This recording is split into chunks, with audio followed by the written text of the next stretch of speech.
कानून को मानने वाले लोग हैं, इसीलिए जो है हमको अदालत के फैसले हम पर थोपे जाते हैं। बाबरी मस्जिद का फैसला हो या मुख्तसर जितने भी फैसले हैं इसी तरह से थोपते जाते हैं और हम इसी तरह से उसको अपनाते जाते हैं, उसको कबूल करते जाते हैं, उनका एहतराम करते रहते हैं और हम इसी तरह से चलते रहते हैं। लेकिन यहाँ पर वक्त की ये ज़रूरत है कि हम जब भी फैसला लेते हैं, जब भी हम कोई कानूनी कार्रवाई करते हैं तो सोच समझ कर कानूनी कार्रवाई करना चाहिए। एक मामूली एक आदमी वहाँ पर आता है, पेपर अखबार में ऐलान करता है कि मैं वहाँ पर जाऊँगा और धमकी देता है, डिपार्टमेंट को धमकी देता है, पुलिस वालों को धमकी देता है, एडमिनिस्ट्रेशन को धमकी देता है। तो हमारा भी काम था कि डिपार्टमेंट और एडमिनिस्ट्रेशन के साथ मुतालिबा कर सकते थे, हम उनके पास जाकर उनको रिप्रेजेंटेशन कहकर उनके ऊपर पाबंदी डाल सकते थे। अदालत को जाने की ज़रूरत नहीं थी। खैर अदालत को गए आए, अब यहाँ पर फैसला हुआ, लेकिन यह बात यहाँ पर रुकेगी नहीं, ये बात आगे चलते रहेगी जब तक एक प्रॉपर कोऑर्डिनेशन नहीं रहेगा, दोनों पूरे लोग मिलकर बैठेंगे नहीं, मशवरा नहीं करेंगे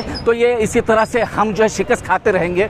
यह अदालत के ऊपर अब ज़्यादा उम्मीद नहीं रख सकते क्योंकि मैं कानूनदा हूँ। लोग सोचते होंगे ये कहने से शायद मेरे पर कंटेम्प्ट लगेगा, कंटेम्प्ट लगने दो, उसकी कोई फिक्र नहीं है क्योंकि हक है मेरा फंडामेंटल राइट है। आर्टिकल 19 कॉन्स्टिट्यूशन ऑफ इंडिया के अंदर मुझे इजाज़त देता है, मैं तनखीद कर सकता हूँ, फैसले के ऊपर तनखीद कर सकता हूँ। शायद हो सकता है वहाँ पर कुछ खामियाँ हो सकते हैं। अदालत के अंदर जो फैसले सुनाए गए हैं वो फैसला भी आज हाईकोर्ट ने बता दिया कि तुमने जो फैसला किया वो फैसला गलत है, पार्टली गलत है, तो वो यहाँ पर मेरे को तनखीद करने का इख्तियार मुझे है। और हाईकोर्ट का जो डिस्ट्रिक्ट कोर्ट का जो ट्रिब्यूनल का फैसला है उसके अंदर डेली उर्स कहाँ से होता है? उर्स एक बार होता है, उर्स साल में एक बार उर्स होता है। वो फैसले में ये बताया जा रहा है कि आप दोनों फरीक जाएंगे, मुस्लिम उर्स करेंगे, इन्हों पूजा करेंगे। उर्स की कोई बात ही नहीं है, वहाँ पर कोई जतरा नहीं है। जतरा जो उर्स का मतलब जतरा साल में एक बार होता है, 3 दिन या 4 दिन का रहता है, वहाँ पर वो नहीं है। हम उसे क्लेमिश नहीं करें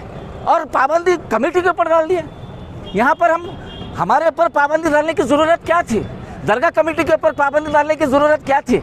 वहाँ सामने वाला जो दूसरे से जो एप्लीकेशन डाला है, इजाज़त मांग रहा है पूजा के, उसने भी ऑब्जेक्शन नहीं डाला है कि उनको इजाज़त नहीं देना चाहिए, तो फिर अदालत ऐसा कैसा फैसला सुना सकती है? बहरहाल आज हाईकोर्ट ने उसको क्लियर कर दिया है, फैसला क्लियर समझा दिया है। मैं लोगों को इतना ही कहना चाहता हूँ, अलंग के या गुलबर्ग के तमाम लोगों को जो फिक्रमंद है अलंग को लेकर, किसी को डरने की ज़रूरत नहीं है। ये कुछ लोग होते हैं फिरका परस्त जहन रखने वाले, जो गलत सोच रखने वाले, हिंदू मुस्लिम जात पात की बुनियाद पर बांटने वाले लोग, जहर फैलाने वाले लोग, ये वो काम करते रहेंगे, करने दो। लेकिन हम भी अपने इत्तेहाद का मुजाहरा करते हुए ऐसे फिरका परस्त ताकतों को ख़त्म करने का काम आने वाले दिनों में हम कर दिखाएंगे। और हुआ इस बार, लेकिन ये कोशिश करेंगे कि आने वाले साल में इस तरह से कोई पूजा वहां पर अलंग की दरगाह में नहीं होगा। ये कोशिश के बारे में हम तमाम लोग मिलकर सोचना होगा, समझना होगा। एक मजबूत लीडरशिप की यहाँ पर सख्त जरूरत है।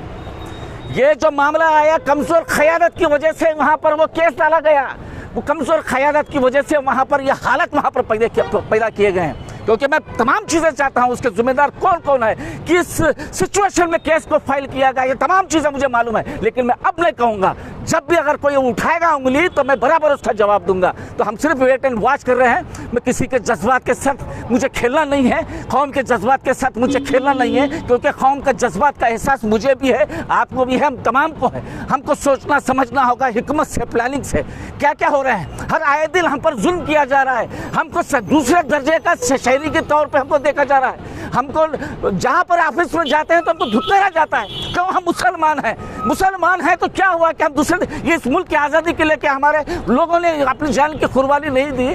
क्या तुम ठेकेदार हैं? हमारा भी बराबर का हक है। यहाँ पर भी हम भी इस मुल्क के शहरी हैं। जिस तरह से तुमको हक है उसी तरह से हमको भी हक है। उसी हक के बुनियाद पर हम लड़ते रहेंगे, हम मुंह तोड़ जवाब देते रहेंगे।